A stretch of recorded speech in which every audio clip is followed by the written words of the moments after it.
Hello there, this is episode 25 for Basil, our King of Thieves, for Baldur's Gate Enhanced Edition. Last time, Basil recruited Yeslik, who is a replacement for Viconia, though not quite so equal. He also took out some monsters in the city, he did a good deed, and he did some bad things by killing Razumeth and stealing his treasure. So today, Basil is going to do a little more exploration of the city, and we'll get to take a look at the Thieves Guild and try to see if we can complete one of their quests. So we're going to go back into the Thieves Guild. We already walked past this gentleman here, and we also grabbed what we needed. So Basil's going to make his way in, is immediately stopped by this guy, Narlan Darkwalk. He will come up to any thief, so he'll go directly, like if Basil was not a thief, he'd come up to Emwyn, and he starts speaking in what we can guess is Thieves' Cant, which is kind of like a special language. Basil, of course, being a thief, can speak it right along with Narlan, and Narlan, of course, is talking about a specific caper that he's doing right outside of an inn called the Sturgeon. The Sturgeon is in the northwest part of the city, so we're going to make our way there. And our goal is basically to meet him anytime during dusk to basically be his lookout. He's going to meet up with another thief, and basically we're gonna he's gonna do a heist while Basil is the lookout guy. They're gonna split the take, so it's gonna be a nice even split. Okay. We're actually gonna have to go up first to the center of Baldur's Gate, and then head to the northeast. So I'm going to put the other crew members in the inn. I'm going to have Basil kind of hang outside, and he's going to wait. Now, it is currently, from what I remember, it is like 2 a.m. at this time. So in game, so Basil probably is not going to see him. This guy Narlan. Oh, it's 1 o'clock. Okay, yeah. He's not going to see Narlan at this time. But he is going to wait anyway. We're going to see if by any chance he shows up. He didn't end up showing up. I ended up putting the boots of speed on. And Basil's going to come back in.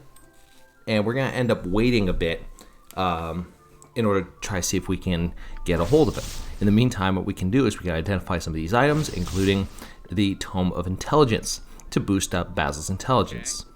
So we're going to rest, and then we're going to give it another try. We're going to wait and see if this dude shows up.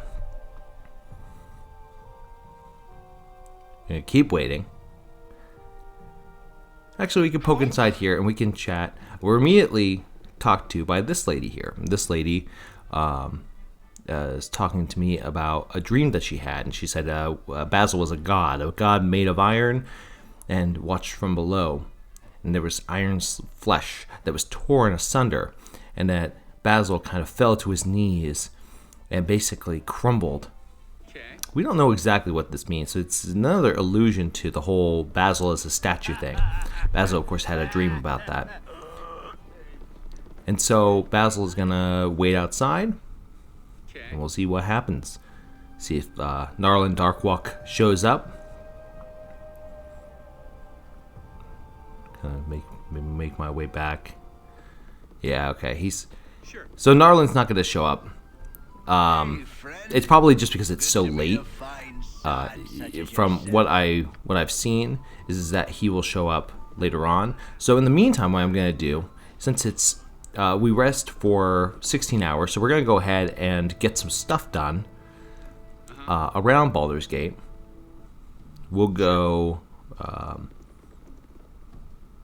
We're going to go over to, actually, the best course of action for us now is to go ahead and turn in the quest that Scar gave us about the missing citizens. Last time, remember, we took out a bunch of carrion crawlers and an ogre mage who was controlling them, and basically killing people, feeding the people to the carrion crawlers, and taking all the valuables for himself.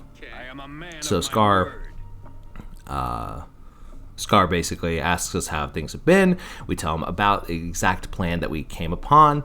There was a special ruby ring that Sashin Star had, and we're willing to give it in. Giving it in for the 3,000 gold bonus is always like a good idea, because it only sells for something like 800. And Scar asks us to meet him outside, and I guess he just kind of let the Grand Duke know that we're going to meet with him.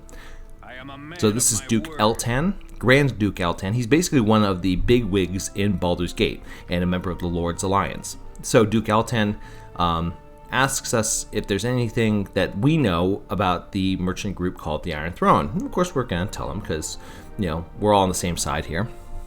And Duke Eltan basically says that, right now a lot of the raids and the attacks on the Iron have been blamed on the Zentarum, who's another group. But there's not really much evidence towards them, and it basically seems to be a setup. But he suspects the Iron Throne of being guilty of this, but he doesn't have any evidence. He doesn't have any hard proof. So Duke Eltan sends us to essentially sneak in to the Iron Throne headquarters and to try to figure out what's going on. Happily, we take it for a 2,000 gold bonus. But we made a promise to Narlin that we would give a try to meet him up and be his lookout. So we're going to do that first before we do the Iron Throne quest. So again, we're going to send everybody in. I have Emwyn and Basil waiting outside, because any non-thief, Narlin's going to be like, no, why are they here? Get them out of here. And then you can't do the quest. Whereas if I have my thieves out here, then I'll basically have them handle it. And so Basil and Emwyn are just going to wait until dusk, and we'll see what happens. Hopefully Narlin shows up.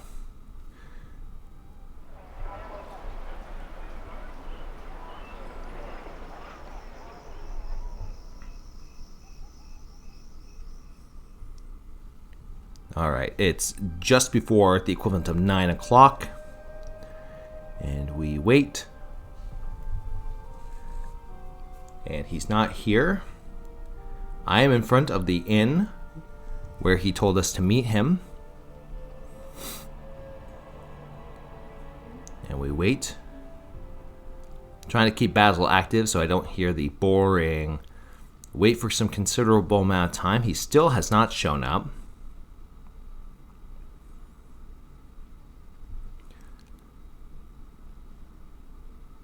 From everything I've read, he is supposed to appear right outside of the Sturgeon. It is now 1 o'clock. I've spent a good amount of time waiting. It is now 2 o'clock. I have spent a good amount of time waiting. It is now 3 o'clock. I have spent a good amount of time waiting. Officially, he's supposed to get here between hour 20 and hour 4, but he just doesn't show up at all. It's now 5 o'clock. He does not show up. And essentially, I had to wait. I wait until dawn, and he just never shows up. A lot of people have commented on this, and even once he takes the quest, even once your main character takes the quest, they essentially, it's kind of random when Narlin actually comes in. But there is somebody who comes out during the daytime, and so we're going to chat with her. This is Bribara, and Bribara has a problem. Bribara has a baby girl at home, and she asks first off if we are mercenaries, and we could be sarcastic, but we're guessing that she doesn't need sarcasm. She needs actual helpers. So we say that we are available, and that she says that she only has her child, and that she is basically being cursed. She's got a baby, and the guy who cursed her is named Iago. I mean, who does that, right? Who curses a baby? A baby's not going to do anything. So, Bribara basically says that he's staying at a place called the Low Lantern, and that we can confront him there. All she needs is his spell book. We don't need to actually kill the guy. We can if we want to, because he is kind of evil, but, I mean, if we can get it without killing him, that's just as well, too.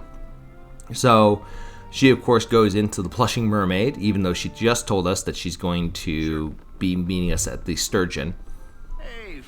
So we're going to rest up.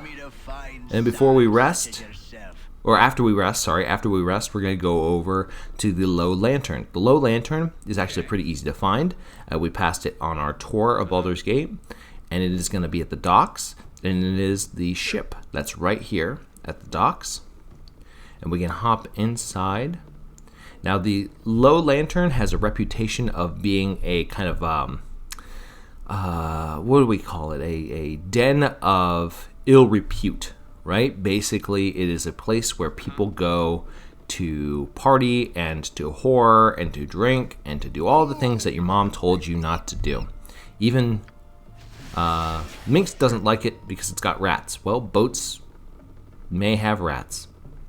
So anyway, we're going to make our way down the stairs. Now, on the second level, there's actually a pair of characters who can potentially attack us, potentially kill us, but also have really, really good loot, particularly some really impressive gloves. So Basil's going to get it from them, which means that we're going to actually end up killing them. And what's the easiest way for Basil to help out in killing? Laying down traps, which is exactly what he's going to do. And when Dynahair and Yeslik are going to get into a distance position, we're going to have Minx kind of take up the lead. Basil's going to move in, and this lady is going to come out. This is Desreta, or Desrela. I can't tell if that's an L or a T, but basically she talks about entropy and talks about being one with the void. Life has no meaning. It's like a college dorm room nihilism session. It's fantastic. Minsk, kind of out of character, says that he wants to go to their bedroom, which is kind of weird. But we're going to go ahead and just take advantage and take out this lady. Basil's going to shoot her with arrows. I'm actually going to have Dynahair use the Wand of Paralyzation, which is very powerful wand. And if that fails, then she will be put asleep, and she goes down pretty easily. The advantage of having a decent level party. Basil's going to backstab this mage, completely whiffs it. Doesn't whiff it, but the damage just wasn't very good. And everyone's going to just dogpile on her. Basil's still running around with like a chicken with its head cut off. But in the meantime, we will identify these nice gloves, and they are the Gauntlets of Ogre Power, giving a character 1800 strength. Very, very nice. Very good to give to a potential frontliner, so I will give them to Yeslik. Always useful. We should probably get him a distance weapon, but the nice thing about slings is that slings value on strength as well. So he's going to do more damage with his slings. So Basil is going to set a trap. Of course, we got Yago in his room. Yago doesn't really seem to care that we're setting a trap right in front of him. And then Basil goes into stealth, but he can't get behind him for the backstab, which is unfortunate. Something else that's unfortunate is it looks like Yago is wearing red robes. So you do wonder if Yago is a member of a certain association. Or maybe he's like Elminster. Maybe he's not so bad. But anyway, Minsk is going to play it off like we are members of the Flaming Fist, and we need to confiscate all the spellbooks. Yago doesn't believe him. This is what happens when you try to confiscate things. People don't believe you. So we beat him up. When we beat him up, we have him hand over his spellbook, and with that, he flees. Even though he had mirror image up, even though he was like basically ready to defend himself, he's just like takes a couple of hits and then runs away. Basil will also unlock his chest to get a couple of, I believe he's got some nice spells in here. But he fails, interestingly enough. He is not proving himself the King of Thieves right now. So why not take some drugs?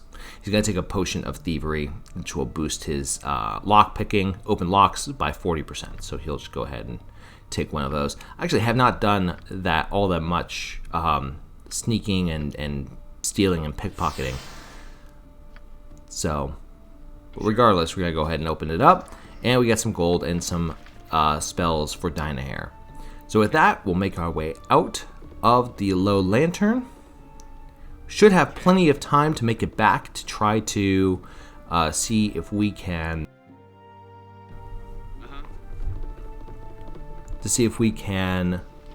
take out if we can meet up with Narlin. It is hour 16. It's the equivalent of about 4 o'clock. We meet up with Bribara. She is hiding behind a pillar here. And we have the book. And we can either just ask for what we've been paid, or we can just ask her to remember us in the future. And in all honesty, like, if her baby's being cursed, it's kind of messed up, right? So we're going to be generous and not have her owe us anything. So Basil steps outside. The rest of the party will once again go into the tavern while Emwyn and Basil hang out outside of the Sturgeon. Wait until sun goes down. Let's see if Narlin's going to be out here. Okay, no Narlin. Wonder where he's at. And Narlin does not end up showing up. So that's another long time where yours truly had to sit and wait for Narlin not to show up. At this point, I think it is fair to say Basil is the King of Thieves. I mean, he really did try to actually do his job in the Thieves Guild. They did not actually do their job, so maybe they need more leadership. I don't know. But regardless, that is all I have for today. Next time, we will do as you suspect, and we will investigate the Iron Throne and figure out what the heck is going on and if we can get some nice hard evidence on them. If you like what I do, please make sure you check out my other content. You can leave this video a like or a comment, and I hope that you all have a absolutely wonderful day. Thank you so much for watching. Take care and good luck. We're all counting on you.